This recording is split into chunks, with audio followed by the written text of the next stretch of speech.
one. So before Star Wars got taken over by the SJ-Dubs, you had Jimmy Smits and the delightful original visions created by George Lucas in episodes 1, 2, and 3. What was his character's name again? Bail Organa. Bail Organa, who was the adoptive father of Leia. Yep. So, good job, dude. You did it. Yep. All right, next up.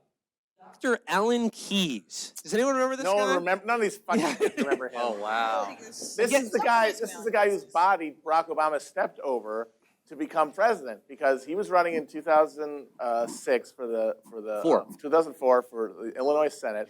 He was originally running against what's his name, Ryan? Yeah, Ryan. Jerry Ryan's husband, and their divorce proceedings included that he took her to sex clubs in Paris, and so he dropped out of the race. And they grabbed him out of nowhere to just get steamrolled by Obama.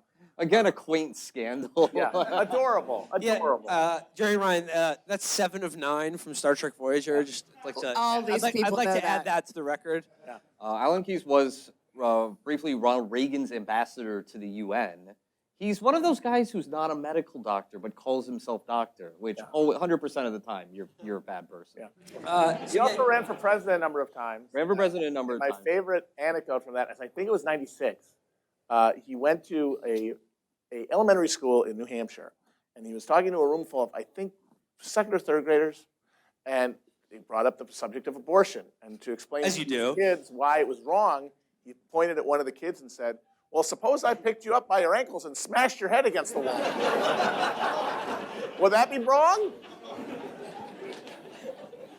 He ran as 96 as the anti-abortion guy, you know, an early anti-bathroom sicko type. 2000, he jumped into a mosh pit at a Rage Against the Machine concert while again running for president in exchange for an endorsement from Michael Moore's prank show. The awful truth. Yeah, you said he was the guy in 2004 who he was just put in there to be a tomato can to just get like steamrolled by Obama on his ascendancy to 2-term president. Do you think he got over it? No, absolutely not. It's still stuck with. I bet in like his mind he thought he was going to win that, and it was stolen from him or something. Guilty, like I should have stopped him. Or he thinks that like Obama stole it or something. In November 14th, 2008, Keyes filed a lawsuit naming as defendants the California Secretary of State, President-elect Barack Obama, Vice President-elect Joe Biden, and California's 55 Democratic electors, challenging Obama's eligibility for the U.S. presidency. The suit requested that Obama provide documentation that he is a natural-born citizen of the United States. Following the inauguration, Keyes alleged that President Obama had not been constitutionally inaugurated, refused to call him president, and called him a usurper and a radical communist. Usurper. Oh my God, he got like 10th century on his ass. Refused to call the president, but imagine, I bet he would flip the fuck out if his waiter didn't call him doctor. Keyes also claimed that President Obama's birth certificate had been forged and he was not qualified to be president. One other thing that of note that I remembered about Alan Keyes is that he was also famous for disowning his own daughter when she came out as gay. Yeah, thumbs down on it. I know, but I think she's better off. In October, he says, October 2007, Alan Keyes contradicted reports that he had disowned his daughter, stating that to do so would be wrong in the eyes of God. However, Keyes maintained that he did not give his approval to Marcel Keyes' homosexuality and contended that he must stand for the truth Jesus Christ represents, even if it breaks his heart to do so. So, some tough love parenting from Alan Keyes. Still around, who's he going to face off with? It's Dr. Alan Keyes being bounced out in this eternal battle by Dr. Joyce Brothers. Another TV doctor who's an actual doctor. Yeah, she got famous for winning the $64,000 pyramid, and then every time they needed a psychiatrist for a TV show, she would just go. So it's famous. It was great. The first and only woman to win the $64,000 question or pyramid. Yeah. She also won a doctorate. That's how you got used it to out get of one them. of those machines. She was the original TV psychiatrist and also one of the innovators in like the advice column format. So, you know me, I'm a huge Dear Prudie fan. I got to give it up to the originators, Dr. Joyce Brothers. Much chiller than Alan Keyes. Way chiller, good vibes. All Never right, threatened to murder a child. next up, next battle. Bill Nye the Science Guy. Perfecting his soy face. Look, that's some excellent soy face right there. And interestingly enough, the woman he's taking that selfie with, you may remember as the recent improv comedian and daughter of IMF banker and former Venezuelan coup leader, Johanna. What's her name? Guzman? Hausman. Joanna Hausman. Yeah. Who did the epic, funky video for the New York Times Opinion that was just like, I know you think it's like American interventions are like not cool, but what if it's like we get YOLO and just install Juan Guaido as president of Venezuela? Regime change is on fleek. He said, so, I think the line in that video was, sometimes hands off means blood on your hands. Think about that for a second. So she's actually. No, that doesn't even. If I don't touch it, it won't. Right. Yeah, if you don't He's touch struggling something, with you can't it. get blood on your hands. Yeah. By definition. She is Bill Nye's co-host on his current Netflix show. Oh, boy.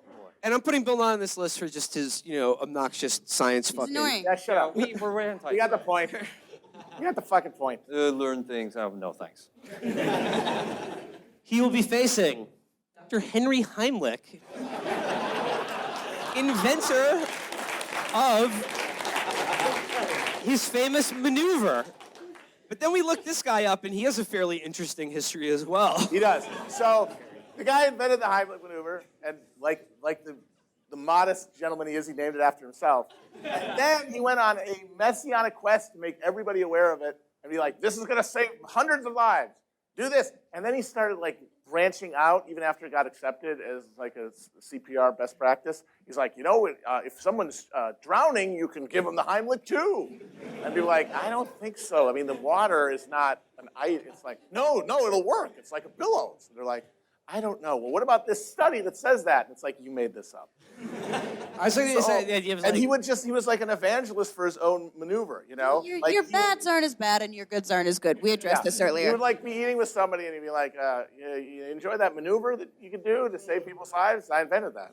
But one of his sons actually made it his mission to debunk his father's entire legacy. Oh, shit. He has a website gosh. that exists solely to describe, quote, his father's wide-ranging, unseen 50-year history of fraud. I want to know He this. called him a spectacular con man and serial liar, and said that the only thing my father ever invented was his own mythology. Yeah. He spilled some tea. Where is this movie? Yeah. And then he claimed that he actually, when he was like 93, he gave someone the Heimlich at his nursing home, killing them in the process, of course. Their bones were brittle as twig. But I enjoy like a genial huckster, just like, I'm going to invent a thing, name it after myself, and then get everyone to do it. Wait, It's so like, it's like the twist, the chubby checker. what do you do if someone's choking All right, this is the funny and you thing. don't want to kill them? No, this is the funny They thing. deserve to live, you've decided. This is the funniest thing about it. So, what the Heimlich replaced was the existing like standards were hard pats on the back, Like a baby. or you try to get it out. You try to reach in and get it out. No, seriously. I know it's gross, but And then he's like, "You fools! You just do it like popping something out of a bottle." And for a long time, that was accepted. But recently, with all the years of research, the current standards, you know what you're supposed to do if someone's choking? Pat them on the back. Like, Wait it's just a the minute. whole thing. Back is to the total, backpack. like, wrong turn that we only remember because the guy branded it after himself. Wait a minute. You know how every restaurant in New York has to have that poster on what to do if someone's choking? Mm-hmm. I vaguely remember that just basically shows the Heimlich. Yeah, they've all Yeah. put there in 1975. Virgil, the answer to your question, what do you personally, Virgil, Texas, do if someone's choking and you want them to live? I just wouldn't get involved. No, It's just I just gonna like, make things just worse. maybe like, just be like, I gotta go to the bathroom now. Hold on. It's like when someone like the check comes and then the one person always gets up to go to the bathroom. While Yeah. we're splitting the bill. Yeah. You do that just when someone's choking to death. no, I would probably do the Heimlich maneuver because I forgot the thing that Matt said. hit him on the back. It's not hard. I don't know, why not? I mean, people just probably work sometimes. Are we I gonna mean, I would try other stuff like, I don't know. pinching scaring them? Yeah, It's like the scaring hiccups. them. But look at the title of this fucker's book, Heimlich's Maneuvers. My 70 years of life-saving innovation. Yeah, that's an Dude, insane it's doing word. this. Settle the fuck down. All right, we gotta keep You're it moving. copping a feel. Henry Heimlich, very interesting character. Next matchup, Janet Reno, former Attorney General. I guess she's bad because of killing all those people in Texas. Yeah, the She's Red pretty bad. Davidians. Yeah, You had to break a few. we're gonna be a quick one with this one. She's gonna be balanced out by Catherine Hicks, who you may know as the mom from Seventh Heaven. What is that?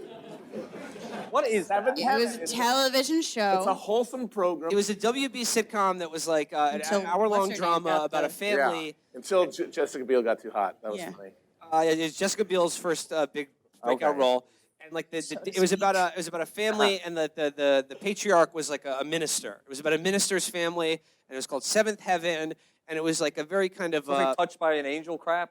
yeah, it's sort of Kinda, like it wasn't there supernatural. wasn't any supernatural. It was just like, oh no, the little Bobby ate too much candy. It was really disgusting. Okay, so it's like a family-friendly religious. Yeah, crap. yeah. So then why do you all know about this? I used to watch it. Why did you all watch it? None of you are the demographic. Jessica Biel. Well, I mean, I would just like so I could make fun of it,